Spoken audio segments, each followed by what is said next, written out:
Bismillahirrahmanirrahim. Assalamualaikum warahmatullahi wabarakatuh. Bismillah, alhamdulillah, wassalatu wassalamu ala habibillah Sayyidina Muhammad ibn Abdullah wa ala alihi wa sahbihi wa mawala. Subhanaka la ilma lana illa ma 'allamtana innaka antal alimul hakim. ولا حول ولا قوة إلا بالله العلي العظيم. اللهم رب اشرح لنا صدورنا ويسر لنا أمورنا واحلل عقدة من ألسنتنا يفقه أقوالنا. اللهم فقهنا في الدين وعلمنا التأويل برحمتك يا رب العالمين والحمد لله رب العالمين. الحمد لله ثم الحمد لله.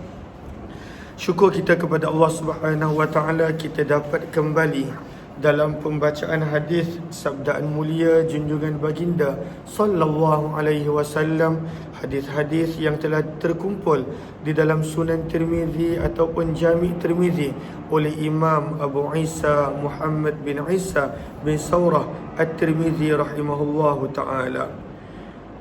Marilah sama-sama kita perbetulkan dahulu niat kita. Moga-moga apa yang kita lakukan adalah kerana Allah Subhanahu wa ta'ala. Nawaitu ta'alluma wa ta'lim wa tadhakkura wa tadhkir wa naf'a wal intifa' wal ifadata wal istifadah wal hatha ala tamassuki bi kitabillah wa sunnati rasulillah sallallahu alaihi wasallam والدعاء إلى الهدى والدلالة على الخير ابتغاء وجه الله ومرضاته وقربه وثوابه. آمين آمين يا رب العالمين. Amin amin ya rabbal alamin. Kita telah tiba pada muka surat 806 pada bab yang ke-11, yang mana Imam Tirmizi membawakan tajuk berkenaan tentang apa yang patut dibuat jika ada cebisan makanan yang terjatuh. Maka Imam Tirmizi membawakan tajuk bab pada hadis yang telah datang berkenaan al-luqmah, cebisan makanan tasqutu yang terjatuh. Maka sunnahnya adalah diambil, dibersihkan dan dimakan. Sunnahnya. Maka sebab itu penting untuk makan pada waktu itu beralaskan kepada lapis ataupun saprah dan sebagainya. Riwayat 1796, wa bi ilaihi qala hadatsana Qutaibah qala hadatsana Ibnu Lahi'a an Abi Zubair an Jabir radhiyallahu ta'ala anhu an Nabi sallallahu alaihi wasallam qala, sesungguhnya baginda Nabi sallallahu alaihi wasallam bersabda, idza akala ahadukum, apabila salah seorang daripada kamu makan ta'aman, sesuatu makanan, fasaqatat, lalu terjatuh, luqmatuhu, cebisan makanannya, falyumit, maka hendaklah dia menghilangkan, membersihkan, marabahu, apa jua kotoran yang meragukan dia. Araba, yang mendatangkan keraguan. Maka apa jua kotoran yang ada melekat pada cebisan makanan yang jatuh tadi, Nabi suruh untuk bersihkan. Minha, daripada makanan tersebut. Thummal yat'amha, dan kemudian hendaklah dia makan luqmah tersebut, cebisan makanan tersebut. Wala yada'ha, dan Nabi ingatkan, janganlah dia tinggalkan cebisan makanan tersebut untuk syaitan dan dibiarkan dia tak angkat. Sunnah bila ada cebisan makanan yang terjatuh, lagi-lagi atas alas ataupun atas sufrah, dibersihkan, ditiup, dibersihkan dan dimakan. Dan di dalam bab ini ada juga riwayat daripada Anas bin Malik radhiyallahu taala anhu. Riwayat 1797. Wa bi ilaihi qala hadatsana Al-Hasan bin Ali Al-Khallal qala hadatsana Affan bin Muslim qala hadatsana Hammad bin Salamah qala hadatsana Thabit an Anas radhiyallahu anhu anna an-nabiy sallallahu alaihi wasallam kana idza akala ta'aman, adalah Nabi sallallahu alaihi wasallam apabila memakan sesuatu makanan, la'iqa, Nabi akan menjilat jari jemari baginda yang tiga. Kita dah belajar bahawa Nabi makan menggunakan hanya tiga jari.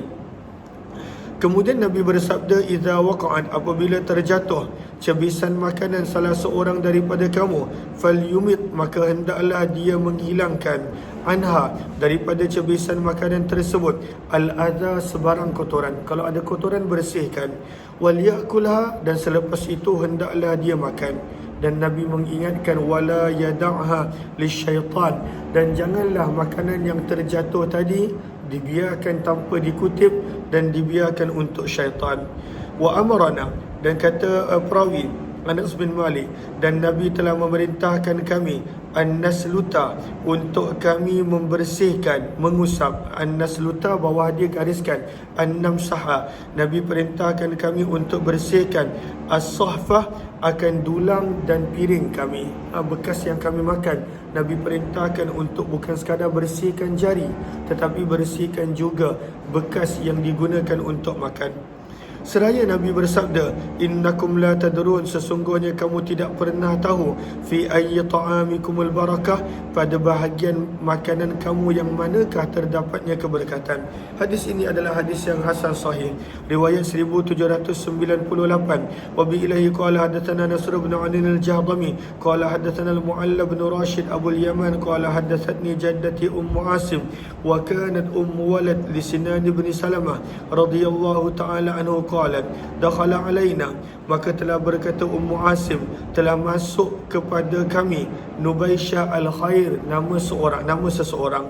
Maka Nubaisyah al-Khair telah masuk berjumpa dengan kami, dan pada waktu itu kami sedang makan di dalam qas'ah, di dalam pinggan besar, di dalam dulang. Fahaddathana, maka beliau telah menyampaikan hadis kepada kami, sesungguhnya Nabi SAW bersabda, man akala, barang siapa yang makan fi qas'atin, di dalam satu dulang ataupun pinggan besar, thumma lahisaha, kemudian dia menjilat ataupun membersihkan pinggan tadi, istighfarat, maka akan mendoakan pengampunan untuknya pinggan tersebut. Maka sebab itu kita biasa dengar orang dulu selalu cakap, bersihkan makanan, bersihkan pinggan, supaya pinggan boleh mendoakan, daripada riwayat-riwayat seperti ini. Apakah maksud pinggan akan mendoakan pengampunan? Maka lihat kepada Sahara pada baris yang pertama. Qalat Turbashti, berkata Imam Turbashti rahimahullah, yang dimaksudkan dengan istighfarul qas'ah, pinggan ataupun dulang memohon keampunan, adalah apabila seseorang membersihkan bekas makanan, pinggan ataupun dulang, min amaratit tawaduk, maka itu termasuk tanda-tanda tawaduknya seseorang itu. Dia seorang yang tawaduk, dan orang yang tawaduk, yang tidak ada sombong, wa dzalika mimma yujibu lahul maghfirah, maka menjadikan orang tersebut layak mendapat pengampunan. Fa adafa ila al-qas'ah, maka dinisbahkan pengampunan terhadap pinggan, li'annaha kasabab, kerana ianya adalah sebab kepada orang tersebut berperlakuan begitu. Maka disebut pinggan, tetapi sebenarnya perbuatan dia yang membersihkan makanan pada pinggan. Jelas ke jelas ni? Tak bising ke? Rumah mana yang drill ni? Cuba keluar sekejap tengok. Rumah sebelah saya ni, rumah Ustaz Najib Okey, Allahumma salli ala sayyidina Muhammad wa ala alihi washabihi ajma'in. Okey. Maka membersihkan pinggan termasuk sunnah, membersihkan talam, dulang termasuk sunnah Nabi SAW ketika mana makan. Hadis ini adalah hadis yang gharib, kami tidak mengetahuinya kecuali daripada periwayatan Mu'alla bin Rashid, dan sungguh telah meriwayatkan Yazid bin Harun dan lebih daripada seorang daripada kalangan para ulama daripada Mu'alla bin Rashid hadis ini.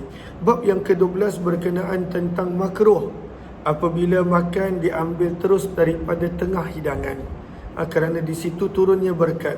Tapi Nabi suruh untuk makan daripada keliling, daripada tepi terlebih dahulu. Riwayat 1799, wa bi ilaihi qala hadatsana Abu Raja' qala hadatsana Jarirun an Atha ibn Sa'ib an Sa'id ibn Jubair an Ibn Abbas, daripada Abdullah bin Abbas radhiyallahu anhuma, daripada Nabi sallallahu alaihi wasallam baginda bersabda, innal barakah, sesungguhnya keberkatan, tanzilu turun, wasatat ta'am, di tengah-tengah hidangan makanan. Bila kita nak makan, berkat turun. Dan berkat turun di mana sabda Nabi? Berkat turun di bahagian tengah makanan. Sebab itu sabda Nabi, fakulu min hafatay, maka makanlah terlebih dahulu daripada bahagian sisi, daripada bahagian tepi hidangan. Wala ta'kulu, dan janganlah kamu makan daripada bahagian tengah hidangan, daripada bahagian tengah makanan. Sebab di tengah tu turun keberkatan, tetapi makan dulu daripada tepi, daripada kelilingnya. Hadis ini adalah hadis yang hasan sahih. Innama yu'rafu, bahawasanya ianya hanya diketahui daripada periwayatan Atha bin Sa'ib, dan sungguh telah meriwayatkannya Syu'bah Ats-Tsauri daripada Atha bin Sa'ib, dan di dalam bab ini ada juga riwayat daripada Abdullah bin Umar radhiyallahu anhuma. Bab yang ke-13 berkenaan tentang makruh memakan bawang putih dan bawang secara Allahumma salli ala sayyidina Muhammad, secara secara tidak masak ataupun dimakan begitu sahaja. Dan orang Arab mereka memang suka makan bawang begitu sahaja.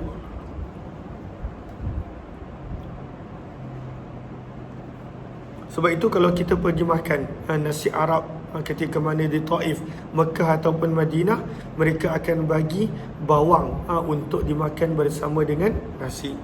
Maka makan bawang begitu saja tanpa dimasak, maka baunya adalah sangat kuat dan tak disukai oleh Nabi SAW. Sebab itu pada bab yang ke-14 diterangkan kalaulah bawang itu dimasak terlebih dahulu, maka tidaklah makruh dan tidaklah pada waktu itu dilarang. Lihat kepada Arafah pada baris yang pertama, memakan bawang putih dan bawang. Kata para ulama, ajma'atil ummah, telah sepakat para ulama ala ibahatih, bahawa harus untuk makan bawang. Naam, ya, makan bawang begitu saja, raihatun karihah, ada membawa kepada bau yang busuk. Fayakuna makruhan, maka adalah makruh untuk mulut berbau busuk ketika mana waktu zikir, begitu juga ketika mana waktu ibadah dan lain-lain. Riwayat 1800. Wa bihi ilaihi qala hadatsana Ishaq bin Mansur qala hadatsana Yahya bin Sa'id al-Qattan an Ibn Jurayj qala hadatsana Atha an Jabir radhiyallahu ta'ala anhu qala Rasulullah sallallahu alaihi wasallam, bersabda Nabi sallallahu alaihi wasallam, man akala, barang siapa yang makan, min hadhihi, daripada sayur-sayuran ini, au qala marrah, ataupun pada waktu yang lain Nabi bersabda, barang siapa yang makan min hadhihi thum, daripada bawang putih ini. Thumma qala, kemudian sabda Nabi, as-thumi, bawang putih, wal basal, dan bawang, wal kurras, dan daun bawang. Maka siapa yang makan salah satu daripada tiga ini, fala yakrabna, maka janganlah dia menghampiri kami, fi masajidina, di tempat solat dan ibadah kami, sebab ianya mendatangkan tidak selesa kepada jemaah yang lain. Maka sebenarnya bukan tiga benda ni je, apa-apa benda yang membawa bau, maka pada waktu itu makruh untuk datang ke tempat di mana ramai orang berhimpun. Hadis ini adalah hadis yang hasan sahih, dan dalam bab ini ada juga riwayat daripada Umar bin Khattab, Abu Ayyub, Abu Hurairah, Abu Sa'id, Jabir bin Samurah, Qurrah dan Abdullah bin Umar radhiyallahu anhum. Bab yang ke-14, bab pada hadis yang telah datang berkenaan keringanan, kelonggaran fi akli thum, pada memakan bawang putih, matbuhan, dalam keadaan telah dimasak. Kalaulah telah dimasak tak mengapa, sebab pada waktu itu baunya tidaklah terlalu kuat. Riwayat 1801. Wa bi ilaihi qala hadatsana Mahmud bin Ghailan qala hadatsana Abu Daud qala anba'ana Syu'bah an Simak bin Harb sami'a Jabir bin Samurah radhiyallahu ta'ala anhu yaqul, nazala Rasulullah sallallahu alaihi wasallam, Nabi sallallahu alaihi wasallam telah menjadi tetamu untuk Abu Ayyub Al-Ansari radhiyallahu anhu. Para ulama berbeza pendapat berapa lama. Ada yang mengatakan hingga 6 bulan Nabi sallallahu alaihi wasallam tinggal di rumah Abu Ayyub Al-Ansari. Wa kana idza akala ta'aman, maka adalah apabila Abu Ayyub ingin untuk makan, maka beliau akan mengutuskan kepada Nabi sallallahu alaihi wasallam bi fadli, dengan makanan tersebut. Maka sebab dia dah biasa menjamu Nabi, maka bila Nabi dah duduk kat rumah sendiri pun dia akan hantar makanan ke rumah Nabi sallallahu alaihi wasallam. Fab'atha ilaihi yawman bi ta'amin, maka pada satu hari dia hantar makanan kepada Nabi sallallahu alaihi wasallam, namun Nabi langsung tak sentuh, Nabi tak makan. Falamma ata Abu Ayyub, maka bila Abu Ayyub telah falamma ata Abu Ayyub, bila Abu Ayyub telah mendatangi Nabi sallallahu alaihi wasallam, maka dia telah mengadu kepada Nabi kenapa Nabi tak makan makanan yang dia sediakan. Fadzakara dzalikalah, Faqala Nabi, maka sabda Nabi SAW, fihi thum, kerana pada makanan tersebut terdapatnya bawang putih, dan aku tidak suka untuk makan sesuatu yang meninggalkan bau. Faqala, maka beliau berkata, ya Rasulullah, wahai utusan Allah, adakah bawang putih tersebut haram? Haramun hu? Maka sabda Nabi SAW, la, tidak, walakinni, akan tetapi daku, akrahu, tidak suka untuk memakannya disebabkan bau dia. Lihat kepada Sahara pada baris yang pertama. Maka kata para ulama, wa fi ma'nahu, dan seumpama dengan makna dengan makna hadis tadi, kullu ma lahu raiha kariha, setiap daripada benda yang apabila dimakan mendatangkan bau yang busuk, maka pada waktu itu Allahumma salli ala sayyidina Muhammad, makruh untuk memakannya ketika mana solat. Makruh pada waktu itu untuk makan. Riwayat 1802. Wa bi ilaihi qala hadatsana Muhammad bin Madduih qala hadatsana Musaddad qala hadatsana Jarrah bin Malih an Abi Sa'q an Syariki bin Hanbal an Ali, daripada Ali radhiyallahu taala beliau berkata, nuhiya, telah dilarang daripada memakan bawang putih, illa matbuha, kecuali bila dah masak maka tidak lagi menjadi makruh. Dan sungguh diriwayatkan hadis ini daripada Ali bin Abi Talib, sesungguhnya beliau berkata, nuhiya, dilarang daripada memakan bawang putih kecuali dalam bentuk matbuha, yang telah dimasak. Riwayat 1803. Wa bi ilaihi qala hadatsana Hannad qala hadatsana Waki' an Nabihi an Abi Sa'q an Syariki bin Hanbal an Ali radhiyallahu anhu, daripada Ali bin Abi Talib radhiyallahu anhu, sesungguhnya beliau tidak menyukai akalathum, untuk memakan beliau tidak menyukai, makruh pada waktu itu memakan bawang putih, illa matbuha, kecuali bawang putih yang telah siap dimasak. Hadis ini sanadnya tidaklah begitu kuat dan diriwayatkan daripada Syarif bin Hanbal daripada Nabi SAW secara mursal. Secara mursal. Riwayat 1804. Apakah mursal? Perawi tidak menyebut nama sahabat yang beliau ambil hadis tersebut daripada sahabat tersebut. Riwayat 1804. Wa bi ilaihi qala hadatsana Al-Hasan bin Sabbah Al-Bazzar qala hadatsana Sufyan bin Uyainah an Ubaidillah bin Abi Yazid an abihi anna Ayyub, bahawa sesungguhnya Ummu Ayyub, isteri kepada Abu Ayyub Al-Ansari radhiyallahu taala anhu, telah mengkhabarkannya bahawa Nabi SAW menjadi tetamu bagi sisi mereka. Nabi menjadi tetamu Abu Ayyub dan isterinya Ummu Ayyub untuk tempoh beberapa ketika. Fatakallafu lahu ta'aman, maka mereka telah bersusah payah untuk membuat makanan untuk Nabi SAW, dan dalam makanan tersebut terdapat sebahagian min hadhil bukul, daripada sayur-sayuran ini termasuklah bawang putih dan lain-lain. Terdapat ada. Fakariha, maka Nabi tak suka untuk makan. Faqala, maka Nabi bersabda kepada para sahabat baginda, kuluhu, makanlah kamu. Dan kenapa Nabi tak makan? Fa inni lastu ka ahdikum, kerana aku tidak sama seperti salah seorang daripada kamu. Inni akhafu, sesungguhnya aku risau, an udhiya sahibi, aku mendatangkan perasaan tidak nyaman dan selesa kepada para malaikat. Sahibi, gariskan bawahnya, ayat al-malaikah, dan malaikat tidak suka memasuki tempat dan rumah yang mana padanya ada orang yang berbau busuk mulutnya kerana makan sesuatu dan selainnya. Hadis ini adalah hadis yang asal sahih gharib, dan Ummu Ayyub, beliau adalah isteri kepada Abu Ayyub Al-Ansari radhiyallahu anhu. Riwayat 1805. Wa bi ilaihi qala hadatsana Muhammad bin Umayd qala hadatsana Zaid bin Hubab an Abi Khaldah an Abi Al-Aliyah qala as-sum min tayyibatir rizqi, bahawa daripada Abu Al-Aliyah beliau berkata bahawa as-sum, bawang putih, adalah termasuk daripada rezeki yang elok, rezeki yang baik. Wa Abu Khaldah, dan Abu Khaldah pula namanya adalah Khalid bin Dinar, dan beliau adalah seorang yang thiqah di sisi ahli ilmu. Wa qad adraka, dan beliau pernah berjumpa dengan Anas bin Malik dan mendengar hadis daripadanya. Dan Abu Al-Aliyah namanya adalah Rufai' Ar-Riyahi.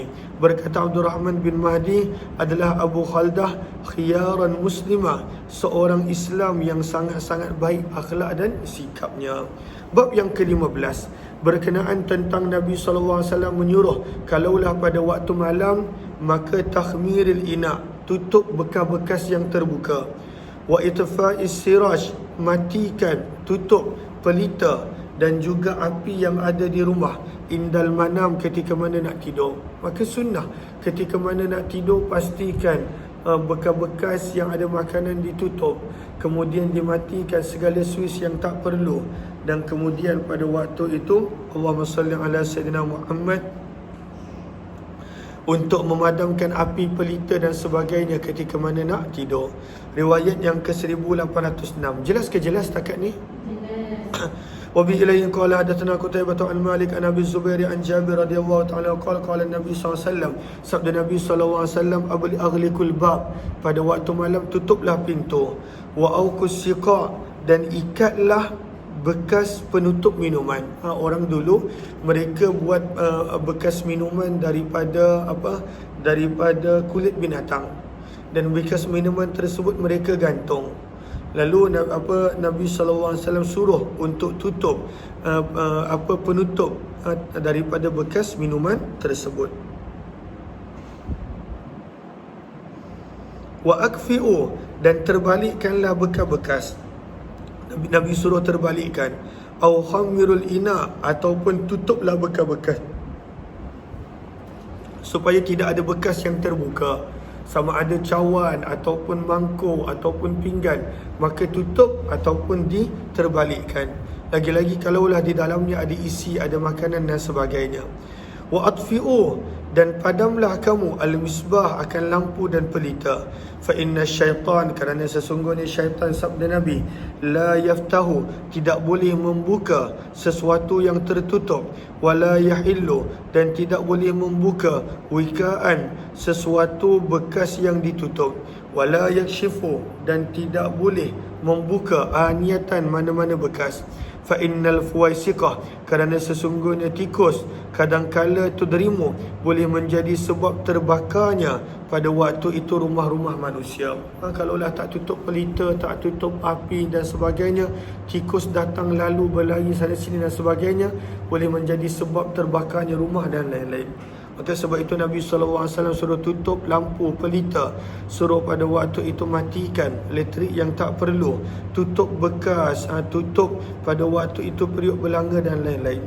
Dan dalam bab ini ada juga riwayat daripada Abdullah bin Umar, Abu Hurairah, Abdullah bin Abbas. Hadis ini adalah hadis yang hasan sahih, dan sungguh telah diriwayatkan daripada sanad yang berbeza daripada Jabir. Riwayat 1807, wa bi ilaihi qala hadatsana Ibnu Abi Umar wa ghairu wahidin qalu hadatsana Sufyan an Az-Zuhri an Salim an Nabihi qala, daripada Abdullah bin Umar radhiyallahu ta'ala anhu, beliau berkata, baginda Nabi SAW bersabda, la tatrukun nar, janganlah dibiarkan api yang menyala dalam rumah kamu ketika mana kamu nak tidur. Nabi pada waktu tu galakkan untuk ditutup api. Sebab itu kalaulah kita tidur, sunnah untuk tutup lampu dan lain-lain. Hadis ini adalah hadis yang hasan sahih. Bab yang ke-16 berkenaan tentang makruh untuk menggabungkan 2 biji kurma sekaligus. Pada waktu tu makan sekali 2 biji kurma ataupun buah ataupun apa-apa, makruh, kerana pada waktu itu tidak disukai oleh Nabi SAW. Ada yang mengatakan bahawa ini berlaku di awal Islam. Lihat kepada Sahara pada pertengahan baris yang pertama, wakila lima kanu fihi min shiddatil aish wa qillatit ta'am wa kanu ma'a hadha yuwasuna minal qalil. Maka ini adalah pada awal Islam, di mana susah nak dapat makanan.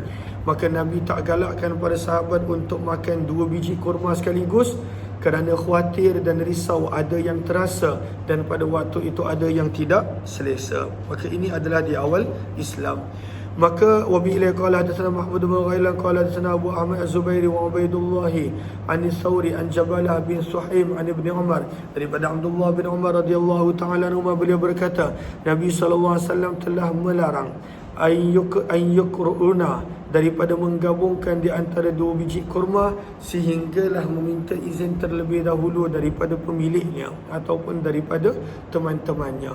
Maka Nabi SAW tidak menyukai makan dengan gelojoh, makan pada waktu itu sekali 2 biji, kerana itu perbuatan yang bertentangan dengan muruah, dengan maruah seorang Islam. Dan dalam bab ini ada juga dari hadis daripada Sa'ad Maula Abu Bakar. Hadis ini adalah hadis yang hasan sahih. Bab yang ke-17 berkenaan tentang sunnah untuk memakan kurma, memakan tamak. Riwayat 1809, wa bi ilaihi qala hadatsana Muhammad bin Sahal ibn Askar wa Abdullah ibn Abdurrahman qala hadatsana Yahya bin Hasan qala hadatsana Sulaiman bin Milal an Hisham bin Urwa an Abi Aisyah radhiyallahu anha. Daripada Aisyah radhiyallahu taala anha, beliau berkata, baitun, ada sebuah rumah, baitun, mana-mana rumah, la tamra fihi, yang mana tidak terdapat padanya kurma, jia'un ahluh, maka akan laparlah penghuni dia. Dan dalam bab ini ada juga riwayat daripada Salmah, isteri kepada Abu Rafi'. Hadis ini adalah hadis yang hasan gharib. Daripada sanad ini kami tidak mengetahuinya kecuali daripada periwayatan Hisham bin Urwah daripada sanad ini. Maka Allahumma salli ala sayyidina Muhammad, mana-mana rumah yang ada kurma, tidak mungkin lapar penghuni kurma tersebut. Allahumma salli ala sayyidina Muhammad. Bab yang ke-18, bab ma jaa fil hamdi ala ta'am idza furigha minhu. Bab pada hadis yang telah datang berkenaan tentang memuji makanan ketika mana dah selesai makan. Itu adalah sunnah dan itu tuntutan yang digalakkan. Dan puji di sini maksudnya adalah mengucapkan alhamdulillah, ataupun puji di sini maksudnya adalah mengungkapkan percakapan yang elok-elok tentang makanan. Riwayat yang ke-1810, wa bi ilaihi qala hadatsana wa Muhammad wa Mahmud bin Ghailan qala hadatsana Abu Usamah an Zakaria bin Abi Zaid an Sa'd bin Abi Burdah an Anas bin Malik, daripada Anas bin Malik radhiyallahu taala anhu, sesungguhnya baginda Nabi sallallahu alaihi wasallam bersabda, innallaha la yarda, sesungguhnya Allah redha dengan seorang hamba yang makan sesuatu suapan makanan, ataupun seorang hamba yang minum sesuatu minuman, fayahmadahu alaiha, dan dia mula pada waktu itu mensyukuri, menghargai, mengucapkan alhamdulillah. Allah suka bila minum je bismillah, alhamdulillah. Bila makan je bismillah, alhamdulillah. Maka Allah suka perbuatan seseorang yang bila makan dan minum dia tetap memuji Allah Subhanahu wa taala. Bab yang ke-18, bab ma jaa fil hamdi ala ta'am idza furigha minhu. Bab pada hadis yang telah datang berkenaan tentang galakan memberi makan. Allahumma salli ala sayyidina Muhammad, minta maaf. Wafil bab, daripada situ. Dan dalam bab ini ada juga riwayat daripada Uqbah bin Amir, Abu Sa'id, Aisyah, Abu Ayyub, Abu Hurairah radhiyallahu anhu. Hadis ini adalah hadis yang hasan dan sungguh telah meriwayatkannya lebih daripada seorang, daripada Zakaria bin Abi Zaidah, riwayat yang lebih kurang sama, dan kami tidak mengetahuinya kecuali daripada periwayatan Zakaria bin Abi Zaidah. Allahumma salli ala sayyidina Muhammad. Bab yang ke-19 berkenaan tentang makan dengan orang yang ada penyakit berjangkit. Adakah boleh makan dengan orang yang ada penyakit berjangkit? Dalam hadis ini disebutkan tentang penyakit kusta. Jawapannya boleh. Kalaulah seseorang itu benar-benar kuat keyakinan tawakal dia seperti mana Nabi dan Umar bin Khattab, maka boleh untuk makan dengan seseorang yang ada penyakit berjangkit. Riwayat 1811, wa bi ilaihi qala hadatsana Ahmad bin Sa'id al-Ashqar wa Ibrahim bin Yaqub qala hadatsana Yunus bin Muhammad qala hadatsana Mufaddal ibn Fadalah an Habib bin Syahid an Muhammad bin al-Munkadir an Jabir, daripada Jabir radhiyallahu taala anhu, sesungguhnya baginda Nabi sallallahu alaihi wasallam akhadha, telah memegang, biyadihi, tangan mulia baginda Nabi sallallahu alaihi wasallam, Nabi sallallahu alaihi wasallam telah memegang tangan majzum, seorang yang ada penyakit kusta. Fa'adakhalah, maka Nabi menarik dia untuk makan bersama dengan baginda dalam dulang yang sama. Maka kata para ulama, kenapa hadis ni menyebut Nabi makan bersama dengan orang yang penyakit kusta, padahal ada hadis yang lain Nabi suruh menjauhkan diri daripada orang yang ada penyakit kusta. Maka lihat kepada Sahara, maka lihat kepada Qawata pada baris yang pertama. Berkata Imam Baihaqi dalam kitab Syu'abul Iman, fi hadal hadis, pada hadis ini beserta dengan apa yang ada pada hadis-hadis yang lalu, bahawa Nabi SAW pada hadis ini memerintahkan seorang yang ada penyakit kusta. Bahkan Nabi pernah memerintahkan seorang yang ada penyakit kusta untuk pulang, meninggalkan rombongan dia. Itu dalam hadis yang lain. Nabi suruh lari. Nabi pernah suruh orang yang ada penyakit kusta untuk pulang balik ke Taif dan sebagainya. Maka itu semua adalah pada waktu itu nak menegaskan tentang tawakal. Pentingnya untuk bertawakal dan berserah kepada Allah Subhanahu wa taala. Sementara hadis ini pula adalah menerangkan tentang perlunya bersabar sewaktu al-makruh diuji. وترك الاختيار في موارد القضاء. والحديث الآخر في من يخاف على نفس العجز عن احتمال المكروه والصبر عليه فيهرز بما جاء في الشرح بأنواع الاعتراضات. Maka orang yang pada waktu itu dia khawatir, maka hendaklah dia menjauhkan diri daripada orang yang penyakit kusta. Tapi orang yang yakin bahawa yang boleh menjadikan berjangkit hanya Allah, tak mengapa pada waktu itu dia nak melakukan ibadah sekali, seperti tawaf dan lain, termasuklah waktu makan. Pada waktu itu Nabi pernah makan sekali dengan orang yang ada penyakit berjangkit. Kemudian sabda Nabi, "Kul, makanlah kamu dengan nama Allah, thiqatan, dengan benar-benar meletakkan kepercayaan terhadap Allah, wa tawakkulan, dan benar-benar berserah kepada Allah Subhanahu wa taala." Maka boleh untuk makan dengan orang yang ada penyakit berjangkit. Hadis ini adalah hadis yang gharib, kami tidak mengetahuinya kecuali daripada hadis Yunus bin Muhammad daripada Mufaddal bin Fadalah, dan Mufaddal bin Fadalah adalah seorang syekh berasal daripada Basrah, dan Mufaddal bin Fadalah adalah syekh yang lain yang berasal daripada Mesir, yang mana yang kedua ini lebih awthaku min hadha, yang mana yang kedua ini adalah lebih thiqah berbanding daripada yang sebelumnya, wa ashhar, dan lebih masyhur. Warawa Syu'bah, dan telah meriwayatkan Syu'bah hadis ini daripada Habib bin Syahid daripada Ibnu Buraidah bahawa sesungguhnya Umar bin Khattab pernah menarik tangan seorang yang ada penyakit kusta untuk makan bersama. Dan hadis Syu'bah adalah ashbah di sisiku, kata Imam Tirmizi, berbanding daripada hadis-hadis yang lain. Ianya adalah lebih kuat, lebih thiqah, lebih dipercayai. Bab yang ke-20 berkenaan tentang makan menggunakan satu usus, satu bahagian perut sahaja. Maka apakah maksud dia? InsyaAllah kita akan sambung balik nanti pada jam 10.40 insyaAllah. Kita akan sambung balik. Terima kasih kepada semua. Jumpa lagi insya-Allah.